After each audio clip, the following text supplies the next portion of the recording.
This is a CBS News special report. From CBS News headquarters in New York, here is Susan Spencer. There has been a dramatic and sudden escalation of hostilities in the Persian Gulf involving U.S. forces. There is the possibility that U.S. Navy missiles may have accidentally shot down an Iranian civilian airliner, carrying nearly 300 people. The Pentagon says the missiles were fired at an Iranian F-14 jet fighter detected approaching a U.S. warship during a clash with Iranian gunboats. Iran disputes that. In a few minutes, we are expecting to go to the Pentagon for a briefing by the chairman of the Joint Chiefs of Staff, William Crow. Throughout the morning, there have been very confused reports as to what actually happened. The Associated Press was told quoted at one point an unnamed administration official as saying that it was doubtful that the plane that was shot down was an F-14 fighter, that much checking was going on to try to determine what it was. Reuters at one point this morning also quoting an unnamed administration official who was asked whether or not it's possible that the U.S. could have accidentally shot down a passenger plane, was quoted as saying, "Yeah, it looks that way." We will go now to David Martin at the Pentagon. David, what are the implications of this based on what we do know? Well, if it turns out, Susan, as it now appears, that the body of evidence seems to be growing, that in fact the U.S. somehow did manage to mistake a civilian airliner and shoot it down, the implications are just sort of never-ending. What does it do to American policy in the Persian Gulf?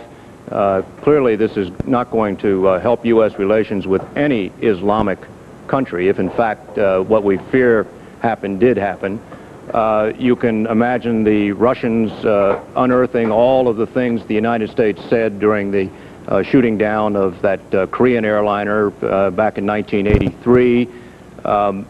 It is obviously first and foremost a tragedy for the 290 people on board the plane, but this is clearly going to have major repercussions on Persian Gulf policy, not to mention investigations into the incident itself. David, the ship that the Iranians say shot down the passenger plane was a very sophisticated warship, and I guess one question that a lot of people are going to wonder about is how would it be possible to confuse an F-14 fighter plane with an Airbus? Well, for the operator on the radar scope, which is of course is what you're working with here, you're still seeing a blip on your radar scope. You're trying to distinguish that from a lot of other air activity. It may well be that they had an F-14 approaching them and that they fired at the F-14, but the F-14 was so close to this civilian airliner that the missile went for the larger target. I mean, once you fire that missile, you lose control of it. It's going to home in on the most lucrative target that it sees. Despite all of the sophistication in these systems, it still comes down to someone sitting on a scope, and you can never eliminate the possibility of human error if that's what happened here. What information do you have as far as the President and the reaction from the White House or conversations between Defense and the White House this morning?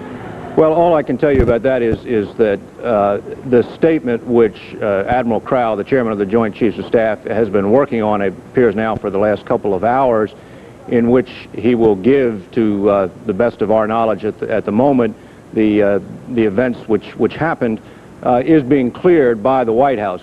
Obviously, no one in the United States government is going to go into a briefing room at the Pentagon and, as it appears now, accept some measure of responsibility for something like this without clearing it with the President of the United States. Mm-hmm.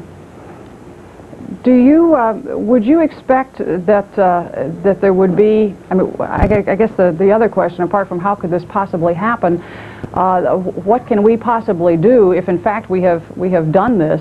What strategies might be under consideration to in any way not make amends, but in any way deal with the Iranians right now? Well, I guess there are two things at issue here. One would be the question of reparations, paying the families of those who died. If you recall, after the Iraqi plane accidentally attacked a U.S. Navy ship, the Stark, quite some time ago in the Persian Gulf, I guess that was more than a year ago now, the U.S. demanded reparations from the Iraqis. We have not yet received those reparations, but that is one thing that I think you can count on the Iranians to demand. The other thing is the whole question of the rules of engagement in the Persian Gulf. Right now, the United States, actually ever since the Stark incident, the United States Navy there has been operating under rules of engagement which said if you perceive a hostile intent on the part of an Iranian or an Iraqi aircraft, you have permission to fire. In this case, that means a radar blip that continues to close on your ship and apparently does not heed warnings to stay away. Now, if that turns out to have been the cause for a terrible case of mistaken identity, I am sure there will be much debate on whether or not we should change the rules of engagement so that the U.S. fleet there is not on such a hair trigger. Is this not also likely to renew calls that we simply get out of the Gulf entirely? Well, I think you're obviously going to get some of that. The U.S., when it first became involved in this whole escort operation, because remember, that's why we're there escorting these U.S. flagged ships through the Persian Gulf past Iranian missile stations that are at the Strait of Hormuz. When that whole thing started, a lot of congressmen, in particular Democratic congressmen, were saying we have no business being there. We are risking American lives. This is something that the countries there should do for themselves. We do not get a lot of that oil. Why are we investing so much in keeping those sea lanes open? I think now that you have this kind of tragedy, and if in fact it does track back to the United States and causes as much of an international uproar as I think you can expect, I think you're going to hear a lot of calls for at least a rethinking of Persian Gulf policy. You mentioned the KAL incident earlier, and analogies will be drawn. What differences do you see here if, in fact, we have mistakenly shot down a civilian airliner? Well, I think the primary difference, if what we know so far about what happened in the Gulf is accurate, is this, that the incident today occurred in the midst of a military engagement. The version of events that we have now is that an Iranian speedboat opened fire on a U.S. helicopter. The USS Vincennes, this Aegis-class cruiser, began returning fire, sunk the two Iranian patrol boats that had been firing at the American helicopter, and then apparently picked up this contact that was closing in on the ship, thought it was an F-14, and fired, and we think perhaps shot down an Iranian civilian airliner. Now, that, at least you can say that the Iranians started that incident, that chain of events which led to this horrible tragedy. In the case of the KAL-7, there was no military engagement going on at the time. You simply had a civilian airliner off course in Soviet airspace. Okay, and of course we have to be careful in assuming either that this was definitely an F-14 or that it was the Airbus, since at this moment we don't know. We're still waiting for a briefing by the chairman of the Joint Chiefs of Staff, William Crow, at the Pentagon.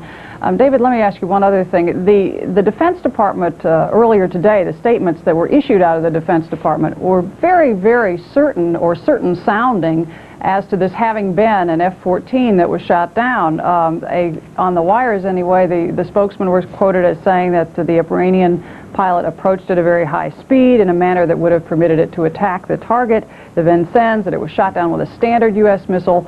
All of this was issued sounding the gospel truth.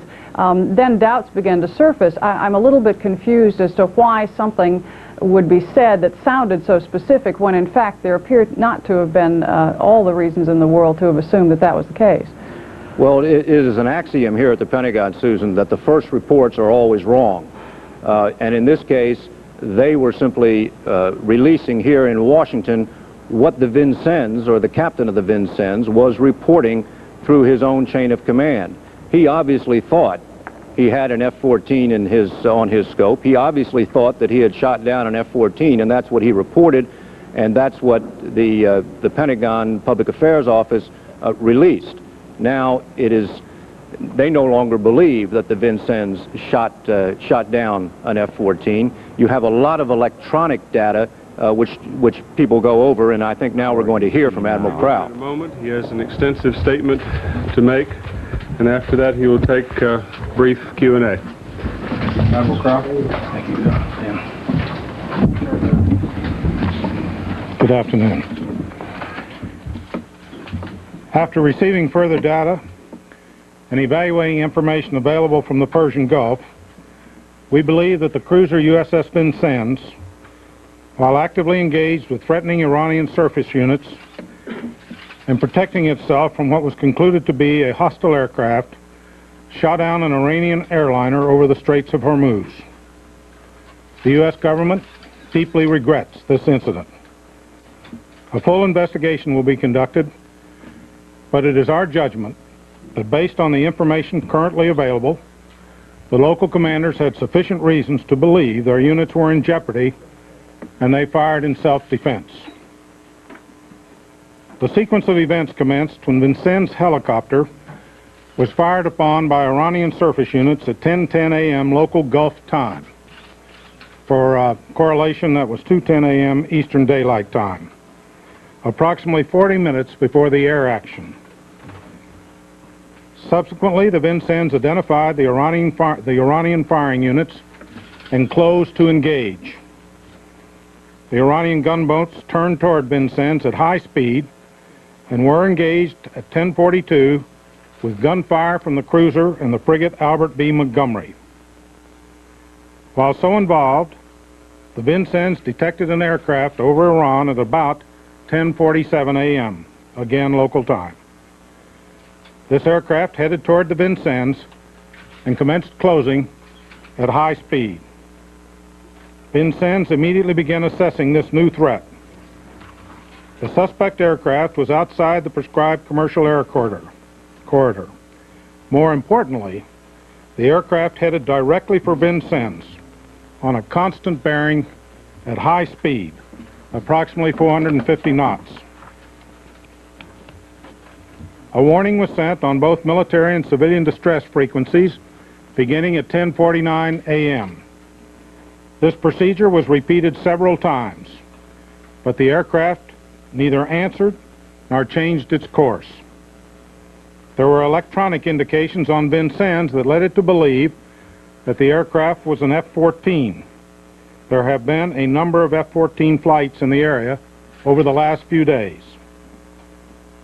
Given the threatening flight profile and the decreasing range, the aircraft was declared hostile at 10:51 a.m. local. At 10:54 a.m., when the aircraft was about 9 miles away, Vincennes fired 2 standard surface-to-air missiles, at least one of which hit at an approximate range of 6 miles. Due to the limited visibility, the aircraft was not visually sighted until the missile impacted. In understanding this incident, it is important to appreciate the total context in which our ships operate. The U.S. government emphasized from the outset that committing military units to the Persian Gulf mission would involve risks and uncertainties. This conclusion has been reinforced by several incidents. For example, Bridgeton mining, the Stark tragedy, and the Samuel B. Roberts mining. A decision was made early in the commitment to give our commanders sufficient latitude to protect their people and equipment when hostile intent was manifested. They do not have to be shot at before responding. Throughout our involvement in the Persian Gulf, the Iranian government has repeatedly threatened and fired upon U.S. forces. In September 1987, as a result of the attack on the USS Stark and other incidents, the United States issued a notice to airmen, colloquially known as a NOTAM, which advised all aircraft in the Persian Gulf region that U.S. Navy ships were taking additional precautions and of the need to identify themselves and to state their intentions. Additionally, they were advised that failure to respond to requests for identification and intentions or to warnings and operating in a threatening manner could place the aircraft at risk by U.S. defensive measures. As to the recent environment, we have alerted our forces of indications that Iranian units might attempt to carry out attacks against our forces over the July 4th holiday period. We are still in the process of reconciling and collating all the data. An official investigation of the incident will be conducted by Rear Admiral William N. Fogarty, United States Navy of the U.S. Central Command. That concludes my statement. Admiral, has there been contact with the Iranian government? And if not, is any plan? There has not been direct contact, no. I think we'll be awaiting the results of the SAR effort and any other indications. Have any orders been issued to change the mode of our operation in the Gulf? Admiral, the Aegis cruiser is supposed to be one of the most sophisticated in the fleet in determining threats. How is it that it apparently misidentified this aircraft? I'm a little confused by your statement. It is one of the most sophisticated ships we have, and certainly the improvements made in the Aegis weapon system have greatly amplified our capability. And I'm talking about the number of targets that we can track, the ranges that we can detect a target, the altitudes, and our ability to detect and classify emanations from an aircraft. But it has not solved all our problems, and it does not defy the laws of physics. And one of the most difficult problems is from a radar blip, particularly from a head-on target, to identify the type of aircraft and so forth. I repeat for you that the people in the command center and the people operating the radar had about 4 minutes from the time they picked this target up until it was declared hostile. That alone is a severe constraint. But what led them to believe that it was an F-14? Some other electronic information which is classified and I'm not willing to discuss. Was the airliner squawking as it should be with its IFF? 2, did the airliner have the right to be where it was? And what was your judgment? Was the skipper acting under the rules of engagement, or was he a little bit impetuous here? Let me do it in reverse order, if I could, please, George. It is my judgment, on the information that is available to us, that the commanding officer conducted himself with circumspection, and considering the information that was available to him, followed his authorities, and acted with good judgment, and at a very trying period of time and under very trying circumstances. Let me repeat that not only was he following this aircraft and was he concerned about it, he was engaged on the surface with Iranian units at the time. The aircraft was not in the air corridor that would normally be in, but the air corridor is a limited amount of airspace, and he was outside of that. Whether that is a factor, I don't know at this point. And what was your first question? The last one was whether his IFF was squawking and whether it would have happened if the old rules of engagement were still in force. The old rules of engagement? If you hadn't changed the rules in September, would you have held his fire, the skipper? Certainly rules of engagement would not have been as specific in the authorities that granted him. I don't know whether he would have or not under the old rules. You're asking me about IFF. We did have some electronic emanations, but I really can't say any more than that. He didn't identify himself as a commercial? Or? No, he did not. Now, I should stress, of course, in that regard, that we warned him on the civilian air distress net 3 times in these few minutes, and 4 times on the military air distress net. Admiral William Yes, Crow, winding up a briefing at the Pentagon. Just to sum up for you a little bit, Admiral Crow indicated that the USS Vincennes, while in a gunfight with Iranian gunboats, did in fact accidentally shoot down an Iranian civilian airliner. He said the United States deeply regrets this, but he said in our judgment the local commanders had reason to believe that they were in jeopardy, that they fired in self-defense. When asked pointedly later on about whether or not the commander might have acted too quickly, Admiral Crow said no, that he conducted himself with circumspection based on what he knew was going on at the time, and he added further that he thought that he had probably exercised good judgment in light of the fact that he was in the middle of an engagement. David Martin, still at the Pentagon. David, I suppose the Iranian reaction depends, of course, on whether or not anybody buys that argument that this, in fact, was an unfortunate byproduct of an engagement and that it was certainly unintentional. Well, I think you can count on the Iranians not to buy the American argument in this case. It's really a question of how much of the rest of the world will buy the American argument. I think one of the significant things I heard the Admiral say was that this civilian airliner was outside normal air corridors, which, if that turns out to be the case, I think would be a strong point in favor of the United States.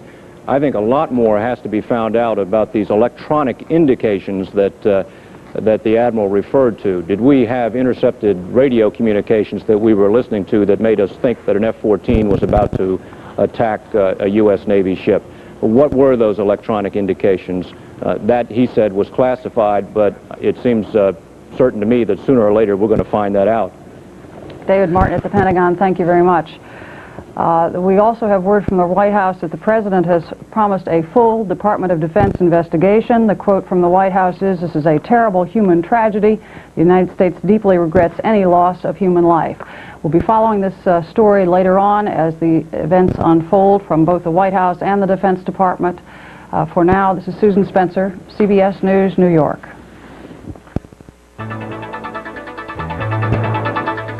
This has been a CBS News special report.